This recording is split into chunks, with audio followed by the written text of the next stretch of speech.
নমস্কার স্যার, আমাদের smart technique pro education চ্যানেলে আপনাকে অসংখ্য ধন্যবাদ।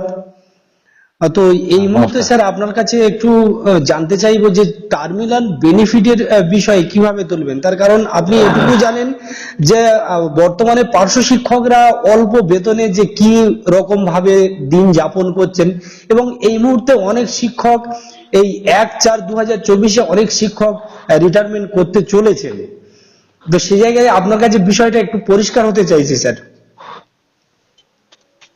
দেখুন, ইতিমধ্যে আপনারা জেনেছেন যে 7ই মার্চ 2024 হ্যাঁ, যত রকম কন্ট্রাকচুয়াল এমপ্লয়ি ছিল ইনক্লুড টিচার, তারাও 5 লাখ টাকা টার্মিনাল বেনিফিট পাবে। একদম। সেই টার্মিনাল বেনিফিটটা পেতে আগে আমাদের যখন 1 লাখ টাকা ছিল বা 3 লাখ টাকা ছিল, অনেক কাঠখড় পোড়াতে হতো, অনেক ঝুট ঝামেলা পোড়াতে হতো এবং সংশ্লিষ্ট ডিপার্টমেন্টকেও অনেক ঝামেলা পোড়াতে হতো। এইটা নিয়ে ফিনান্সের অডিট ব্রাঞ্চ একটা অর্ডার বার করেছে, যেটা সংশ্লিষ্ট দপ্তর এটাকে কিভাবে প্রসিড করবে এবং কোন হেড থেকে টাকাটা খরচা হবে সেটাও উল্লেখ করে দিয়েছে, যার ফলে সংশ্লিষ্ট ডিপার্টমেন্ট থেকে এবার এটাকে প্রসেস করতে বেশি সময় লাগবে না এবং সেটা অনলাইনে মানে যে আর কি রিটায়ার করবে তার কাছে টাকাটা পৌঁছে যাবে। যে অ্যাকাউন্ট নম্বরটা দেবে সেই অ্যাকাউন্টে অটোমেটিক চলে আসবে, যেটা লং প্রসেস ছিল, অনেকদিন হয়তো রিটায়ারমেন্ট করার পরে পাচ্ছিলেন না, সেটা এটা চলবে। স্যার কিভাবে তুলতে হবে সেটা? সেই হেডমাস্টারকে দিয়ে ফরওয়ার্ড করিয়ে আপনার 7 বছরের কাগজ দিয়ে, আপনার আই কার্ডের জেরক্স দিয়ে, মানে আধার কার্ডের জেরক্স দিয়ে, আপনার ফার্স্ট অ্যাপয়েন্টমেন্ট লেটারের জেরক্স দিয়ে, ঠিক আছে, ফার্স্ট এনগেজমেন্ট লেটারের জেরক্স দিয়ে, আর এগুলো দিয়ে এসআই অফিসে জমা দিলে এবং এসআই অফিস এটাকে ফরওয়ার্ড করবে।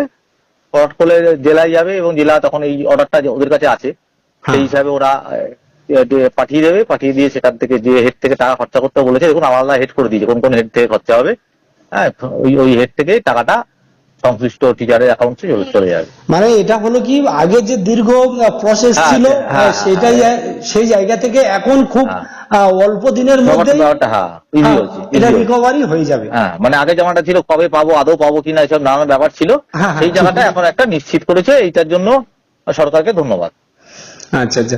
তো স্যার আর একটা বিষয় আপনার থেকে জানবো, আপনি নিশ্চিত হয়তো অবগত আছেন, সোশ্যাল মিডিয়াতে একটা অডিও, এই যে আপনার 16 তারিখের যে সম্মেলন হলো, রাজ্য সম্মেলন, সেখান থেকে একটা অডিও সোশ্যাল মিডিয়াতে পাওয়া যাচ্ছে, কিন্তু সেই অডিওর সত্যতা এখনো পর্যন্ত আমরাও পেয়ে উঠিনি।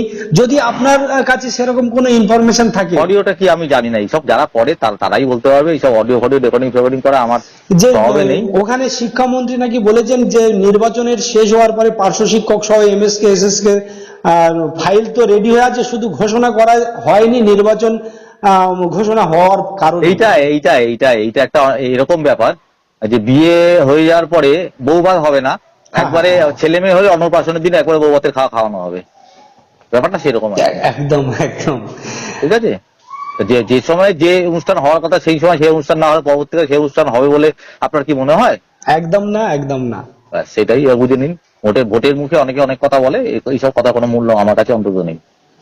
যদি হয় ভালো হলে দেখতে পাবো, কিন্তু এর আগে বিগত দিনে প্রচুর প্রতিশ্রুতির পর আমাদের ভাড়া শূন্য, ঠিক আছে, সুতরাং কোনো প্রতিশ্রুতিতে বিশ্বাস এখন আর হয় না, এটা হচ্ছে বাস্তব কথা।